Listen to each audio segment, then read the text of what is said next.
Miyembro ng House Committee on Justice, si Bicol Saro Party List Representative Terry Ridon. Magandang umaga, Congressman, and welcome po muli sa Super Radio DZBB. Good morning Magandang po. umaga. Maraming salamat sa pag-iimbita. Maraming salamat din po sa inyo pong palaging pagpapaunlak sa amin dito sa Bantay Balita sa Kongreso. Sir, ito nga at mayroong petisyon yung mga abogadong sumusuporta kay Vice President Sara Duterte. Yung pong petisyon inihain sa Korte Suprema para nga po ihirit na ipatigil sa House Committee on Justice yung pong impeachment proceedings laban po sa Vice Presidente. Ano pong inyong reaksyon dito, sir? Well, una, nagsabi po yung pangalawang Pangulo na wala daw siyang kinalaman doon dahil pinaubayan na daw niya sa legal team. Ito pong bagay na ito.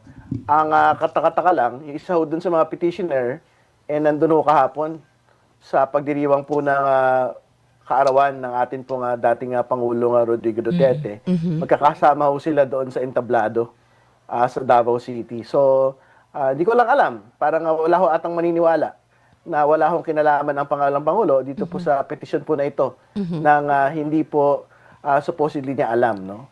But again, ito po ay isang petition na tingin ko ibabasura po ng Korte Suprema dahil wala naman hong legal na personalidad dito po mga abogado at mga aliado ng pangalawang Pangulo na magsampa po ng kasong ito.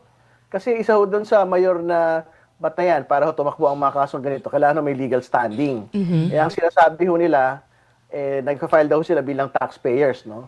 Hindi po pwede yun kasi pagka mga taxpayer suits, kailangan po, ang pinag-usapan dito, disbursement po ng public funds. Impeachment po yung pinag-usapan natin dito. Ang tanging pwede ho nga mag-challenge na isang impeachment proceeding ay yung po impeachable official, katulad po ng pangalawang Pangulo. Pero alam po ninyo, pangalawa, lahat po ng mga binabanggit ho nila, wala naman hong batayan eh. Kasi meron po nga express na kapangyarihan ang Kongreso sa ilalim ng konstitusyon at ilalim po ng aming rules na mag-conduct po ng hearings para sa impeachment. At pangalawa, kasama ho sa kapangyarihan ng pagkakaroon po ng mga pagdinig ay yung pong pag-i-issue po ng mga subpoena laban sa mga tao at laban sa mga dokumento na gusto ko namin pasulputin sa amin po mga pagdinig. So, Congressman, bigyan diin lang po natin. So, para sa inyo po, no, sa inyo ay walang nilabag ang House Committee on Justice sa ginagawa niyo pong impeachment proceedings? Absolutely, wala akong linalabag, no? Dahil nasa ilalim po ito ng konstitusyon, nasa ilalim po ito ng House Rules on Impeachment. Nagrereklamo sila patungkol po dito sa pag-i-issue daw po ng subpoena. Pero kahit ano pong pagdinig, kahit po dun sa usapin ng preliminary investigation ng mga piskal, hindi naman ako kailangan yung kompletong mga ebidensya at the time of filing.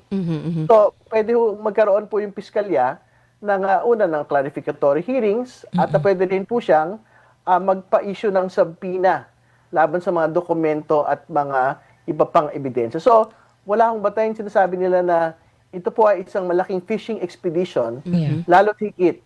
Meron pong buong kapangyarihan ang Kongreso at ang komite na mag-issue po ng mga subpoena laban sa mga dokumento at lahat po ng mga ibang ebidensya para magbigay po talaga ng paglilinaw dito po sa lahat ng mga paratang ng mga complainants po natin. Opo. Congressman Ridon, kasi ang sinasabi ho ng camp ng Vice President ay yung ginagawa ng Kamara ay dapat sa trial proper nangyayari, dapat sa Senado na siyang tagapaglitis. So yung pagpapasabina, yung balak na pagpapatawag sa mga testigo, pagpapakuha ng mga dokumento, sa Senado na daw ho yun dapat. Sa madaling salita, sinasabi nila, unconstitutional yung ginagawa ng Kamara. Nagiging trial na. Tapos sinabi pa ng chairperson Yung ng word komite na mini-trial. na mini-trial daw po yung ginagawa. Hindi yan totoo. Ang totoo ho, ibayo ho yung takot ng kampo ng pangalawang Pangulo dun ho sa pagpapasulpot po ng mga dokumento. Partikular yung pong mga SALN, partikular yung pong mga dokumento ng buwis, mga BIR records, ITR records ng mag-asawa Duterte Carpio at kanila pong mga kumpanya, at yung pong mga corporate documents ng pong mga kumpanyang linista sa kanila pong SALN. Kasi doon po mapapakita sa taong bayan na hindi ho talaga mapapaliwanag yung pong discrepancy ng net worth ng 88 million at yung pong cumulative salary ng 30 to 40 million. Hindi ho nila mailalatag po doon sa mga financial statements ng mga kumpanya at na kanila pong tax payments yung pong 50 million na wealth gap. Apo. In the next coming days, lalabas po at darating na po sa mesa ng komite yung pong mga financial statements po ng mga kumpanya, yung pong mga ITR payments ng mag-asawang Duterte Carpio. Opo, buti na Ang tingin banggit. ko po, hindi ho mag-aabot-abot yung pong mga sinabmit at binayaran at kinita nito pong mga kumpanyang ito. Opo. Impeachable offense po ba yun? Tingin ko, kasi unexplained wealth ho yun eh. Hindi ho ba? Ill-gotten wealth ang pinag-uusapan doon. Pagka hindi ho natin naipaliwanag, yung pong pagkakaiba, nung pong net worth na 88 million at yung cumulative salary, yung prima facie finding, ay ito po ay unexplainable wealth. No? So, ibig sabihin, doon natin makikita sa mga dokumento pong lalabas, pagka ho, ang nailuwal po niyan, 200 million to 400 million in revenue, wala tayong pag-usapan. Opo. Pwede hong ilaglag yung pong ground na yon. Pero oras na, mas mababa sa 200 million in revenue over the course of 17 years. Yung pong kinita ng mga kumpanya at ng mag-asawang Duterte Carpio, labas sa kanila pong sahod. Ang itsura ho nun, unexplainable wealth po yun. Pero kailangan ho ba, Congressman, na magpakita na ang camp ni Vice President Duterte ng patunay o ng justification dun sa kanyang, sabi nyo nga po, unexplained wealth, o sa Senado na ho yun? Hindi naman ho natin kailangan magpakita. Wag ho natin linalangin yung mga tao na ang pangalang Pangulo po yung inaasahan ho natin magpasulpot na ebidensya. Ang mga sabpina ay hindi po laban sa kanila. Ang mga sabpina ay laban po sa BIR, laban po sa SEC, at pag bank accounts po yung pinag-usapan, laban po sa mga bangko at AMLAC. So, yung pong karapatan laban sa self-incrimination, ginagalang ho natin. Hindi ho natin pipelsahin ang pangalawang Pangulong magpasulpot po ng mga dokumento. Meron din po akong isang nabasa, si Attorney Michael Powa, isa po sa mga miyembro ng defense team ni Vice President Sara Duterte. Ang sabi niya may possibility na questionin din po kasi yung mga pagpapasabpina po ng House Committee on Justice. Your thoughts po? Wala akong problema. Malaya naman ho sila. Actually, ang inasahan nga ho natin dapat ng pangalawang Pangulo po, yung pong magsampa nito pong kaso po na ito. Hindi ba? Pero yung pong kaso as submitted ng mga aliado at ng mga abogado, pero hindi opisyal na abogado at hindi kumakatuon sa pangalawang Pangulo, ito po ay tingin ko ibabasura po ng Korte Suprema. Kaya ang sinasabi ho namin, hanggat wala akong temporary restraining order, magpapatuloy po yung mga subpoena, magpapatuloy po yung mga pagdinig ng House Committee on Justice hanggang sa pinakadulo. Opo. So, ibig po sabihin, yung pong inilatag na mga petsa this coming April para po sa impeachment proceedings ay magpapatuloy. And kailan po yung target po ng House Committee on Justice na maiakyat sa plenaryo naman yung inyo pong committee report, sir? Well, magtutuloy-tuloy po tayo hanggang Abril. No? So, pagdidesisyon po ang komite kung kailangan pa ho ng mga dagdag na mga pagdinig. No? Pero I think naman, ilan lang naman ho yung mga grounds po na natitira. Hopefully within the entire month of May, matatapos ho tayo at makapaglatag na ho tayo ng ang report sa plenaryo by the end of May po. Opo. And ngayon po, Congressman Ridon, gaano po kayo kakumpiyansa na makukuha nyo po yung numero? Siyempre, 105 po yung kailangan, di ba? Numero from the committee and from the plenary. Yes. Kasi sa justice, parang sinasabi nila, parang sure na yan. Sure na. Pero pagdating po sa plenaryo, gaano po kayo ka-confident na ma-meet nyo po yung 105 o baka mag-exceed pa yung numero po para po maituloy talaga itong impeachment laban sa vice-presidente? Katulad po ng lagi na ho natin binabanggit, babalik lang ho tayo dun sa boto on substance. No? Yung pong boto on substance ay 54. Ang kailangan po para umabot ng 105, 106, ilang boto na lang ho yun? 52 votes na lang po yung kailangan. So, tingin ko naman po, makukuha po ng Kongreso ito pong boto na ito. Pero hindi ho masyadong mahalaga yung boto at this point. Ang mahalaga po at this point ay mailatag ano ba talaga yung tamang ebidensya, malakas ba yung mga ebidensya laban po sa pangalawang Pangulo. Kaya nga, ayaw ho natin magmadali dito po sa bagay nito. Kaya nga ho tayo wala sa express route. Apo. Hindi ba kasi dati, nagagalit po yung pangalawang Pangulo dahil bakit nagmamadali ang Kongreso. Ngayon ho na nagmamabagal para isa-isahin, tilad-tilarin po lahat ng ebidensya, parang ayaw din ho nila. Hindi ba? Pero the result of the committee will continue. Apo. Talagang ilalatag po namin on every ground, ito yung mga ebidensya, ito ho yung kailangan para ho tumawid papuntang plenaryo. Ito pong impeachment proceedings po nila. Kasi ayaw din ho natin magtuloy na mahina po yung kaso. Kasi nga, Yeah.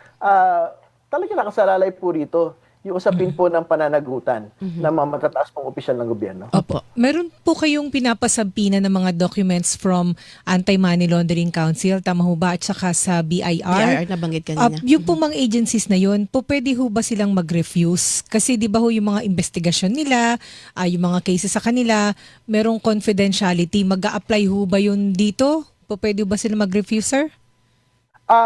Yung AMLAC sa PINA, wala pa ho yun. Ano? Apo. Ang pinapasapina pa lang po ang mga dokumento, 3. Particular dito po sa unexplained wealth, yung SALN po sa Ombudsman, nagsabi na po sila that they will comply. Yung BIR po at para sa mga tax documents at yung SEC para sa mga corporate documents. No? Compulsory process po ito at ahensya po sila ng gobyerno. So ang expectation po natin that they will not refuse. No? Because these are public documents po anyway. No? Ibang bagay pa po yung sa mga bank documents at AMLAC. Wala pa hong sa PINA request no, para dito.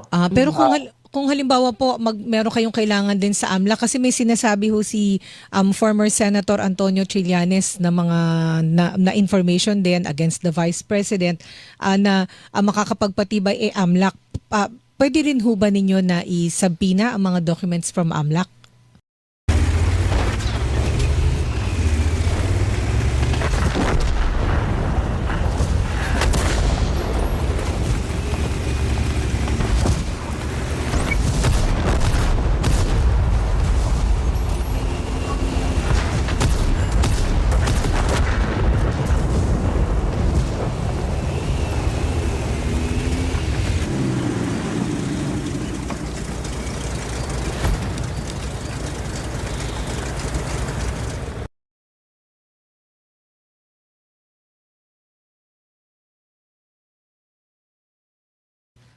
Pwede ho yun kasi nakalagay ho na isa ho sa mga exceptions sa bank secrecy law ay impeachment cases. So, wala naman ho akong pagdududa na nasa realm na ho tayo ng isang impeachment case. No? So, meron pong kapangyarihan ang Kongreso bilang komite at nagdidinig para magpasapina po ng mga bank documents mula sa mga bangko at mula po sa Anti-Money Laundering Council. Ayun. And then ang Vice President po at yung kanyang mga abogado, hindi sila umattend nung unang hearing, di ba? Tama ba? Yes. Oo, March 25.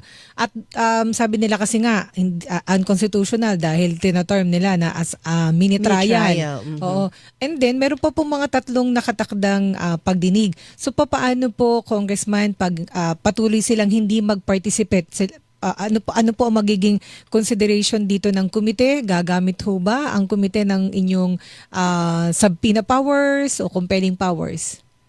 Alam po ninyo, sa each and every stage of the proceeding Opo. ay ibinibigay po natin ng pagkakataon sa Pangalawang Pangulo na ipahayag po at ibigay ang kanya pong ebidensya. Kasi kasama ho yun sa ating rules of impeachment at pangalawa, kasama ho yun dun sa mga due process requirements. Kung hindi ho sila sisipot sa kahit ano pong pagdinig, ito po ay pag-waive ng kanila pong karapatan na magpresenta ng ebidensya. But kailangan din ho natin linawin, bakit kailangan mag-usap nung pong Pangalawang Pangulo mismo at ng kanya pong defense panel? Kasi katulad ng binanggit nyo, unconstitutional daw po yung proceedings. Pero, ang sabi po ng Pangalawang Pangulo, nananawagan siya sa komite na ibasura yung pong mga complaints. Di ba? Parang hindi ho pwedeng umiral na magkasabay yung ganun pong posisyon. Kasi pagka pinapabasura po ninyo, yung complaint mismo, tinatanggap po ninyo yung pong jurisdiction ng komite. Samantalang, yung kanyang pong defense camp ay sinasabi, hindi kami makikigulo dyan kasi nga, wala dapat ito ang pagdinig in the first place. Hindi ba? So, mag-usap muna sila kung ano pa yung hindi dapat magbangga na posisyon. Tsaka lagi naman po ding magkaiba yung sinasabi. Sasabihin ng Vice President, sasagutin ko sa tamang forum. Gusto ko bloodbath. Diba? Dadanak ang dugo. Pero tawag dito, yung mga lawyer naman, iba, pinipigilan na magkaroon ng trial. Well, yun na nga po yung kailangan. Ang totoo, ang plataforma para sa pagpapanagot ngayon ay nasa House Committee on Justice. No? So, bahala po yung Pangalawang Pangulo kung ayaw niya mag-participate. Pero magtutuloy po ang atin pong proseso, magpakita man siya o hindi, maglatag man sila po ng ebidensya Opo. o hindi. Pero paano naman po si Ramil Madriaga? Kasi Congressman Ridon, maraming mga nagsasabi na polluted source, 'di ba?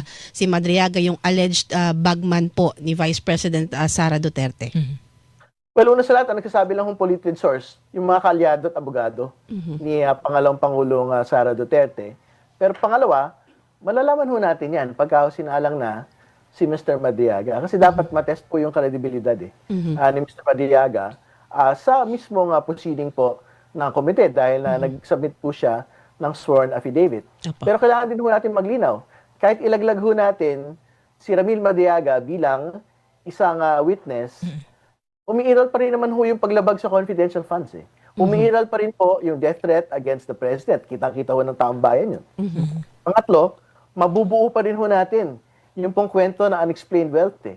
Mula po doon sa tax documents, corporate documents, financial statements ng kanila pong mga kumpanya at ng mag-asawa po Duterte Carpio. So, kahit ho ilaglag ho si Ramil Madriaga doon po sa course po ng proceedings, tatayo at titindig pa rin po yung impeachment complaint po na ito. Isang tanong na lang po, Congressman, ano po ang inyong tugon doon sa sinasabi ng kampo ng Vice President at mga taga-suporta na ang dami-dami ng problema natin, may krisis May tayo, krisis sa langis. impeachment pa pinag-uusapan? Una sa lahat, nagkasabay po yung pagtugon ng Kongreso sa pagtatanggal po ng excise taxes. Batas na nga ho ngayon yun doon po sa petroleum products.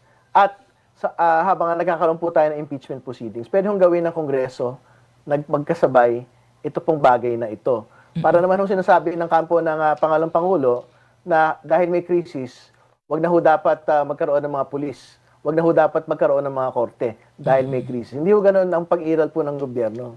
Kaya hong pagsabayin ng Kongreso yung pagpapatugon sa mga accountability measures, pero kaya din ho nating tumugon sa mga economic relief measures. Ginawa ho natin yan over the course of 2 weeks. At magpapatuloy ho tayo. Doon po sa pagtugon sa krisis, habang tumutugon po tayo dito sa impeachment po ng Pangalawang Pangulo. Ayan. And with that po, Congressman Ridon, maraming po salamat sa inyo po laging panahon sa amin. Lagi po Salamat po sa pagsagot sa aming mga tanong. Maraming salamat. Magandang umaga. Yan po si Bicol Saro Party List Representative Terry Ridon, isa sa mga miyembro ng House Committee on Justice at siya rin po pala yung chairperson ng House Committee on Public